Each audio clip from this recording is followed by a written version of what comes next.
आज की क्लास में हम स्टारफिश या एस्टेरियस का फूड फीडिंग और डाइजेशन हम पढ़ेंगे।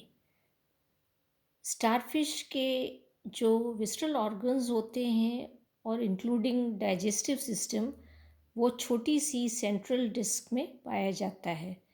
और क्योंकि सेंट्रल डिस्क बहुत छोटी होती है, इससे डाइजेस्टिव ऑर्गन्स भी बहुत ही छोटे छोटे होते हैं। सेंट्रल डिस्क में जो डाइजेस्टिव कैनाल होती है वो माउथ और एनस के बीच में होती है। और डाइजेस्टिव सिस्टम स्टारफिश का जो होता है उसमें एलिमेंट्री कैनाल और डाइजेस्टिव ग्लैंड्स आते हैं। एलिमेंट्री कैनाल जो होती है उसमें पहले माउथ होता है। माउथ ओरल सरफेस या लोअर सरफेस पर होता है, सेंट्रल डिस्क में सेंट्रली लोकेटेड होता है, पेरिस्टोमियल मेम्ब्रेन पर ये प्रेजेंट होता है। और मुंह के आसपास या माउथ के आसपास रेडियल मसल फाइबर्स लगे हुए रहते हैं, जो कि माउथ की ओपनिंग या उसकी अपर्चर की ओपनिंग को गवर्न करते हैं या कंट्रोल करते हैं। माउथ के आसपास 5 इंटररेडियल ग्रुप्स माउथ पेपिले या ओरल स्पाइंस के लगे रहते हैं। माउथ आगे जाकर ईसोफेगस में खुलता है। ईसोफेगस एक छोटा सा ट्यूब होता है, वाइड छोटा सा चौड़ा सा ट्यूब होता है। ईसोफेगस आगे जाके स्टमक में खुलता है और स्टमक जो होता है वो लार्ज बैग लाइक या सैक लाइक ये स्ट्रक्चर होता है। और ये मेजर पोर्शन सेंट्रल डिस्क का ऑक्यूपाई करता है।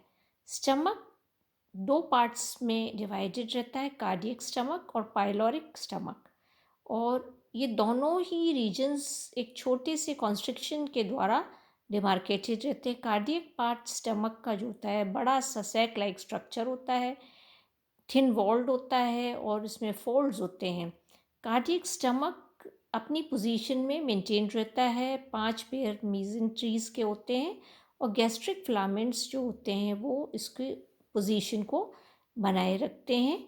और जो एम्बुलेक्रल रिजेस होती हैं हर एक आर्क में, वो कार्डियक स्टमक से कनेक्टेड रहती हैं एक पेयर गैस्ट्रिक फिलामेंट्स के द्वारा।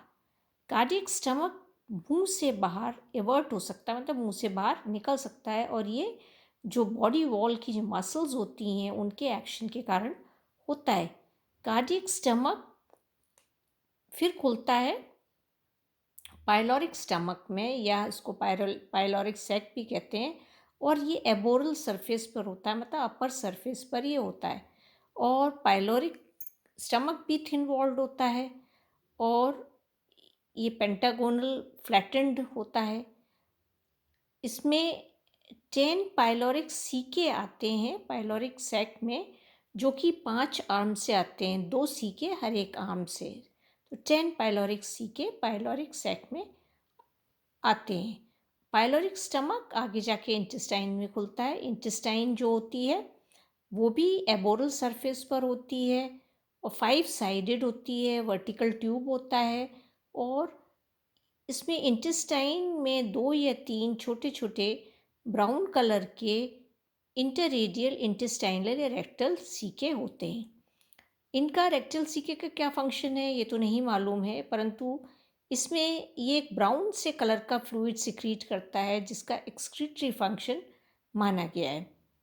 इंटेस्टाइन का वो रीजन जहाँ पर रेक्टल सीके पाया जाता है उसे रेक्टम कहते हैं। रेक्टम आगे जाकर एनस में खुलता है, जो कि एक छोटी सी ओपनिंग या अपर्चर होता है। और एनस जो होता है वो भी सेंट्रल डिस्क में एबोरल सरफेस पर या अपर सरफेस पर प्रेजेंट होता है और एक्सेंट्रिक पोजीशन इसकी होती है, slightly away from the centre ये प्रेजेंट होता है। इसके बाद हम देखें तो इसके जो डाइजेस्टिव ग्लैंड्स जो होते हैं वो पाइलोरिक सीके होते हैं। तो स्टारफिश में 10 पाइलोरिक सीके होते हैं, एक पेयर हर एक आर्म से। 5 आर्म्स होते हैं तो एक पेयर हर एक आर्म से आता है, तो 10 पाइलोरिक सीके होते हैं। और ये पाइलोरिक सीके जो होते हैं, 2 जो हर एक आर्म से आ रहे हैं वो एक सिलिंड्रिकल डक्ट होती है, ये कैनाल होती है, उसके बाइफर्केशन से ये दो बनते हैं। एक डक्ट होती है हॉलो डक्ट, और वो दो ब्रांचें में बढ़ जाती है। और जो हर एक पाइलोरिक सीका होता है उससे ग्रीन कलर के सैक लाइक पाउचेस हर एक ब्रांच से ये निकलते हैं। लॉन्जिट्यूडनल सीरीज में ये ग्रीन कलर के पाउचेस होते हैं, और ये दोनों ही ब्रांचेस जो होती हैं वो आगे जाकर ये कॉमन जो हम देखें कॉमन पाइलोरिक डक्ट में ये जाके खुल जाती हैं, और ये पाइलोरिक डक्ट आगे जाके पाइलोरिक स्टमक में खुलती है। पाइलोरिक सीका जो होता है उसमें 4 प्रकार के फ्लैजिलेटेड कोलमनर सेल्स होते हैं। सिक्रीटरी सेल्स या ग्रैन्युलर सेल्स जो कि protein hydrolysing enzyme amylase lipase enzyme secrete करते हैं। दूसरा म्यूकस सेल्स होते हैं जो कि म्यूकस सिक्रीट करता है। स्टोरेज सेल्स होते हैं जो फूड को स्टोर करते हैं लिपिड के फॉर्म में, ग्लाइकोजन पॉलीसेकेराइड कॉम्प्लेक्स प्रोटीन के फॉर्म में। करंट प्रोड्यूसिंग सेल्स होते हैं, ये लॉन्ग फ्लैजिलेटेड सेल्स होते हैं, और ये एंजाइम्स और फूड का मूवमेंट एलिमेंट्री कैनाल में करते हैं। तो पाइलोरिक सीका जो होता है उसका फंक्शन डाइजेशन का भी है और स्टोरेज का भी है। आगे हम इसमें इसका प्रोसेस पढ़ेंगे, डाइजेशन का प्रोसेस क्या है। तो जैसा कि हमें पता है कि स्टारफिश जो होती है वो कार्निवोरस होती है, प्रीडेटरी होती है, हंट करती है।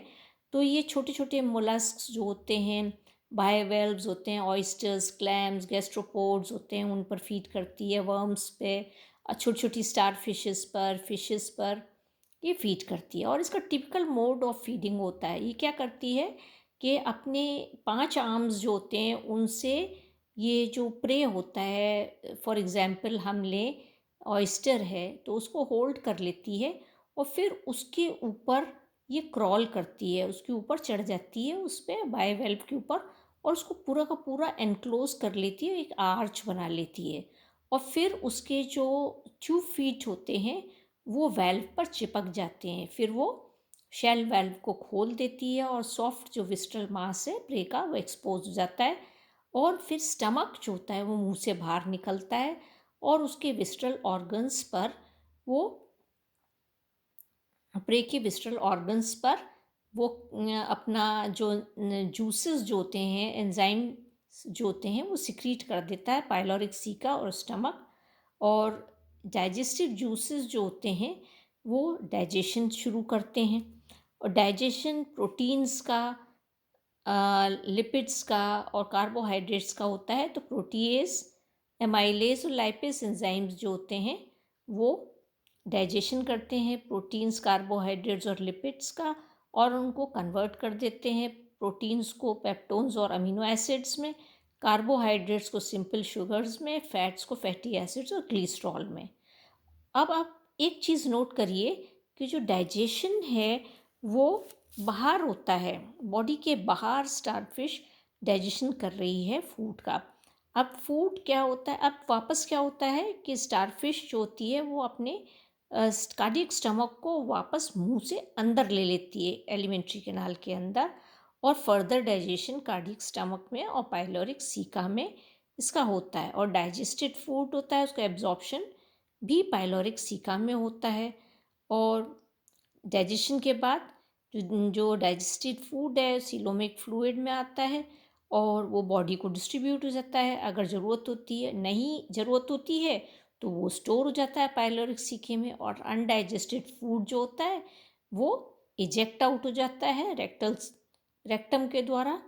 इंटेस्टाइन जहाँ रेक्टम सीखे होती है वो रेक्टम का काम करती है, तो उसको रेक्टम के द्वारा वो एनस में आता है, और एनस से वो बाहर रिलीज़ हो जाता है। और कभी कभी ये माउथ से भी रिलीज़ करती है अनडाइजेस्टेड फूड। तो ये इसका हमने एलिमेंट्री कैनाल और डाइजेस्टिव प्रोसेस हमने पढ़ा है। तो यहाँ पर अगर आप देखें तो ये एक सिंगल जो आर्म है उसका आप ये सेक्शन देख सकते हैं, और इसमें आपको मैं बता देती हूँ कि एक आर्म का है, ये सेंट्रल डिस्क पर ये माउथ है, और माउथ ये ओपन हो रहा है छोटे से इसोफेगस में, वाइड इसोफेगस है। उसके बाद एक कार्डियक स्टमक है, bag like a sac like structure, जो मेजर पार्ट सेंट्रल डिस्क का ऑक्यूपाई करता है। 2 पार्ट्स में डिवाइडेड है, ये कार्डियक स्टमक है और ये पाइलोरिक स्टमक है। फिर ये इंटेस्टाइन है, छोटी सी आप देख सकते हैं इंटेस्टाइन है। ये इंटेस्टाइनल सीका है, इंटेस्टाइन विद इंटेस्टाइनल सीका, तो रेक्टम का काम करता है। और ये एनस है।